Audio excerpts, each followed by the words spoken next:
Hello students, welcome to the PND coaching classes learn easily and smartly. तो आज हम पढ़ने वाले हैं force on a current carrying conductor placed in a uniform magnetic field. इसका मतलब ये स्टूडेंट्स कि हमारे पास एक कंडक्टर है जो कि करंट कैरी कर रहा है, इसलिए उसको बोला गया करंट कैरिंग कंडक्टर।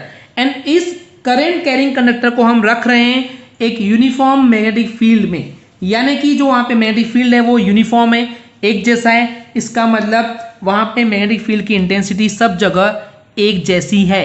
तो उस मैग्नेटिक फील्ड में जब हम उस करंट कैरिंग कंडक्टर को रखते हैं तो वो एक फोर्स फील करता है। तो यही हमारा आज का टॉपिक है। इसके पहले स्टूडेंट्स हमने ये पढ़े थे कि किसी भी एक मैग्नेटिक फील्ड में एक चार्ज पे जो फोर्स होता है वो कितना लगता है, बट इस करंट कैरिंग कंडक्टर में बहुत सारे चार्जेस हैं, तो यहाँ पे हमको डील करना है बहुत सारे चार्जेस के साथ। तो चलिए समझते हैं। सो बेसिकली स्टूडेंट्स, जब एक करंट कैरिंग कंडक्टर को हम रखते हैं एक यूनिफॉर्म मैग्नेटिक फील्ड के अंदर, तो उस कंडीशन में एक फोर्स एक्ट करता है, राइट? किसके ऊपर? उस बेसिकली करंट कैरिंग कंडक्टर के ऊपर, राइट? एंड अगर हम इस फोर्स के डायरेक्शन की बात करें तो ये बेसिकली परपेंडिकुलर होता है। किस किस के परपेंडिकुलर होता है? बेसिकली एक तो जो मैग्नेटिक फील्ड की डायरेक्शन है उसके परपेंडिकुलर होगा, एंड सेकेंड परपेंडिकुलर होगा उस करंट कैरिंग कंडक्टर में जो इलेक्ट्रिक करंट फ्लो हो रही है उसकी डायरेक्शन के। यानी कि स्टूडेंट्स इन समरी में ये बोल सकता हूं, ये जो फोर्स हमको मिल रहा है ये फोर्स है perpendicular to the magnetic field and perpendicular to the electric current which is getting flow from that current carrying conductor. जो फोर्स फील करता है वो करंट कैरिंग कंडक्टर, उसको हम बोलते हैं लॉरेंट्ज फोर्स। ओके स्टूडेंट्स, इस पूरे कंसेप्ट को समझ सकते हैं हम with the help of two diagrams. चलिए फोकस करते हैं सबसे पहले फर्स्ट डायग्राम पे एंड उसके कंसेप्ट पे। सो बेसिकली स्टूडेंट्स लेट कीजिए कि यहाँ पे इस पूरे फील्ड में एक जैसा मैग्नेटिक फील्ड है। ओके, अब हम बात करते हैं इस मैग्नेटिक फील्ड के अंदर हम एक करंट कैरिंग कंडक्टर को पुट कर रहे हैं। ओके, अगर हम बात करें इस करंट कैरिंग कंडक्टर की जो लेंथ है वो है small L and cross section area जो है वो है कैपिटल ए। ओके, एंड जो इसमें से इलेक्ट्रिक करंट फ्लो की डायरेक्शन है इसके एक्सिस के बेस पे हम देख रहे हैं कि इलेक्ट्रिक करंट की डायरेक्शन इधर है। अब जब इलेक्ट्रिक करंट का फ्लो इधर है, इसका मतलब जो इलेक्ट्रॉन्स फ्लो हो रहे हैं वो उसके अपोजिट डायरेक्शन में होते हैं। तो ये बात तो हमको पहले से पता है स्टूडेंट्स कि जिस डायरेक्शन में इलेक्ट्रॉन्स का फ्लो होता है, राइट, उसके एग्जैक्टली अगेंस्ट डायरेक्शन में वहां पे इलेक्ट्रिक करंट का फ्लो होता है। ओके स्टूडेंट्स, इतना क्लियर है? तो बेसिकली यहाँ पे बहुत सारे इलेक्ट्रॉन है, राइट, एंड हर एक इलेक्ट्रॉन जो है अपनी एक वेलोसिटी से यहाँ पे मूव करेगा, लेकिन यहाँ पे हमको एवरेज वेलोसिटी लेना है इन सारे इलेक्ट्रॉन्स की, उसको हम बोलते हैं ड्रिफ्ट वेलोसिटी। ओके, तो बेसिकली यहाँ पे सीन आएगा ड्रिफ्ट वेलोसिटी, यानी कि average velocity of the all electrons which is getting flow in that current carrying conductor. Okay students, इतना क्लियर है? तो यहाँ पे बेसिकली ड्रिफ्ट वेलोसिटी सीन में आएगा, ये आपको समझ में आ गया होगा, राइट? तो चलिए अब देखते हैं इसको one by one with the help of this concept. अब यहाँ पे एक और चीज जो आपको पता होना चाहिए, हमने ड्रिफ्ट वेलोसिटी में आपको ऑलरेडी पढ़ाया हुआ था कि स्मॉल एन क्या होता है? स्मॉल एन होता है इलेक्ट्रॉन की डेंसिटी। इलेक्ट्रॉन की डेंसिटी कितनी है इस करंट कैरिंग कंडक्टर के अंदर, उसको रिप्रेजेंट करते हैं स्मॉल एन से। ओके स्टूडेंट्स, सो बेसिकली यहाँ पे अगर हम बात कर रहे हैं स्मॉल एन जो है इलेक्ट्रॉन डेंसिटी, तो उसका फॉर्मूला होगा small n, it means electron density is equal to what? Total number of electron, right? Total number of electron upon what? That is a volume, right students? क्या होगा? Volume. डेंसिटी का formula ही होता है, क्या होता है? That is total number of electron upon volume. Okay students, तो यहाँ पे क्या होगा? Basically total number of electrons को रिप्रेजेंट करेंगे कैपिटल एन से। कैसे रिप्रेजेंट करेंगे? कैपिटल एन से। एंड वॉल्यूम क्या होता है? वॉल्यूम का फॉर्मूला होता है एरिया इनटू लेंथ। एरिया कितना है? That is capital A, and length है स्मॉल एल इस करंट कैरिंग कंडक्टर की।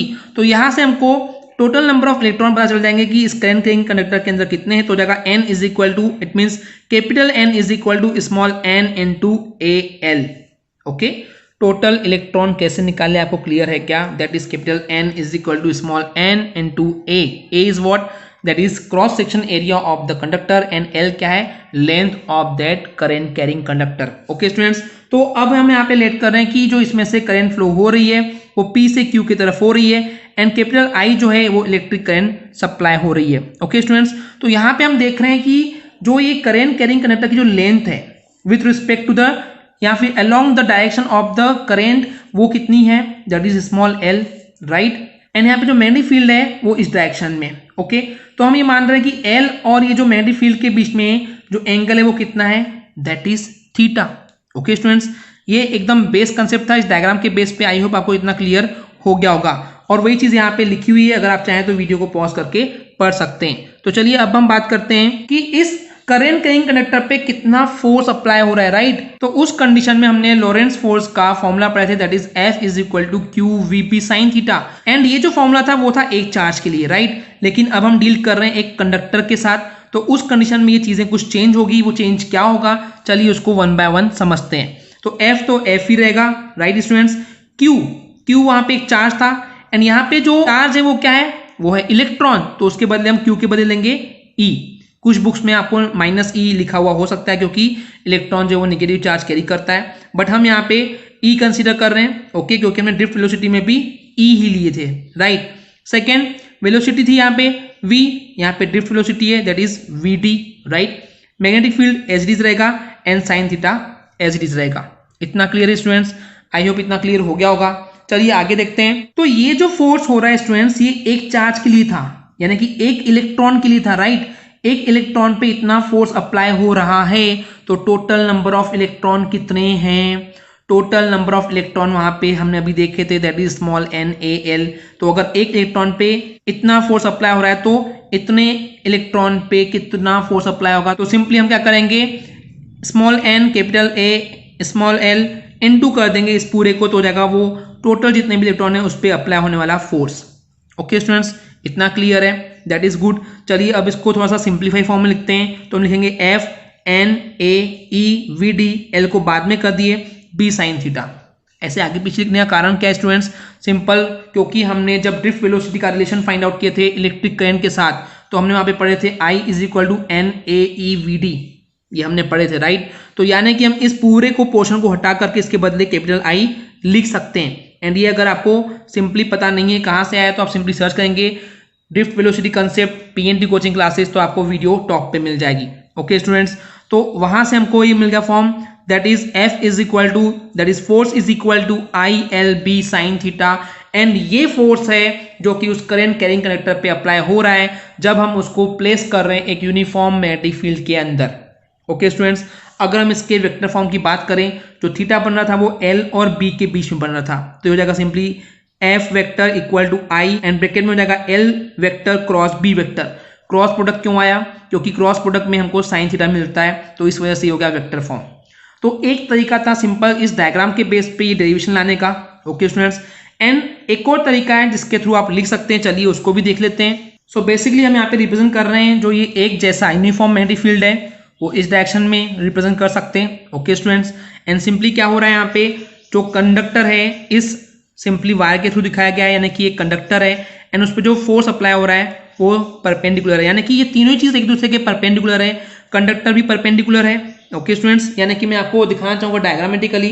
तो सिंपली आप देखिए, ये जो डायरेक्शन आपको दिख रही है मैग्नेटिक फील्ड की डायरेक्शन है। ओके, यहाँ पे जो कंडक्टर रखा गया है इस टाइप से रखा गया है। ओके, एंड यहाँ पे जो फोर्स अप्लाई हो रहा है वो एक्जैक्टली इस शेप पे हो रहा है, यानी कि 3 डायमेंशनल हो रहा है, यानी कि तीनों के ही बीच में आपको दिख रहा है कि 90 डिग्री एंगल बन रहा है, यानी कि परपेंडिकुलर है। ओके स्टूडेंट्स, तो बेसिकली यहाँ पे इसमें नेमिंग नहीं की गई, एक्स और वाई जो है ये हमारे पास क्या है, एक कंडक्टर है यहाँ पे, ओके, जो कि लेंथ स्मॉल l का है, again the same concept. And यहाँ पे जो एक जैसा मैग्नेटिक फील्ड यानी कि यूनिफॉर्म मैग्नेटिक फील्ड है वो कैपिटल B है, तो उस केस में इस कंडक्टर में से जो करंट सप्लाई हो रही है वो है कैपिटल I।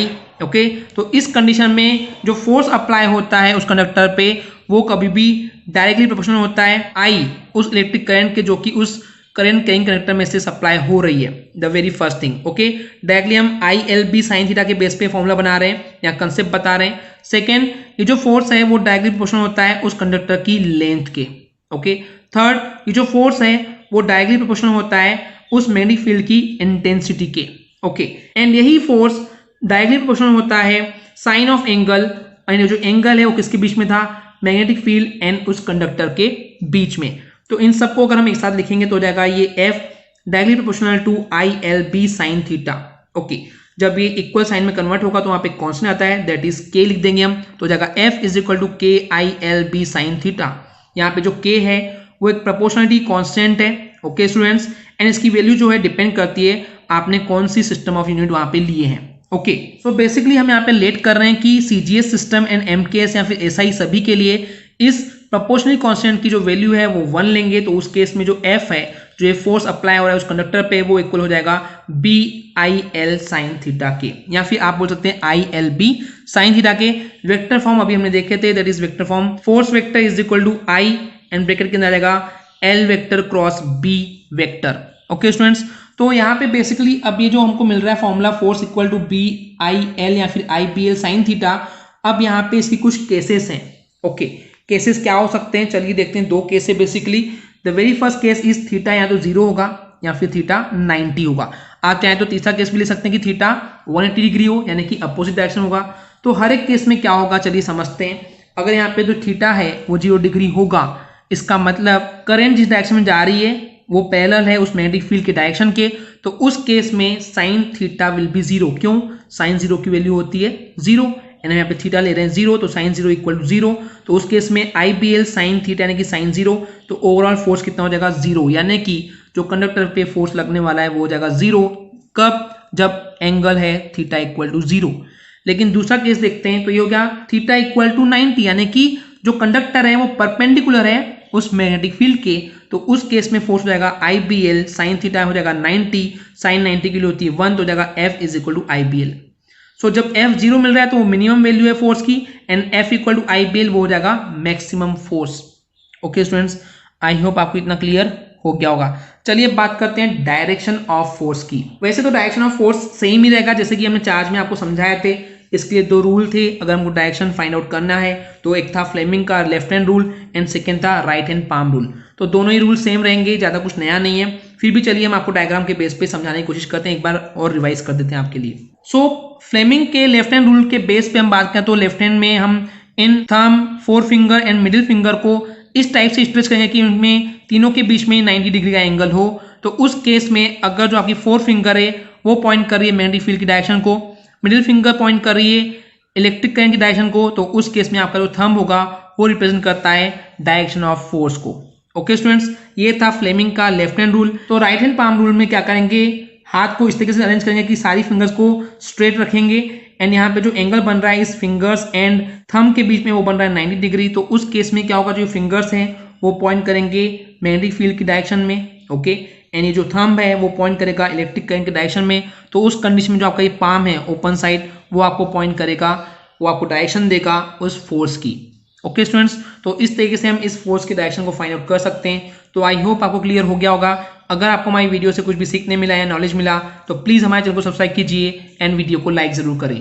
आज के लिए इतना ही, थैंक यू।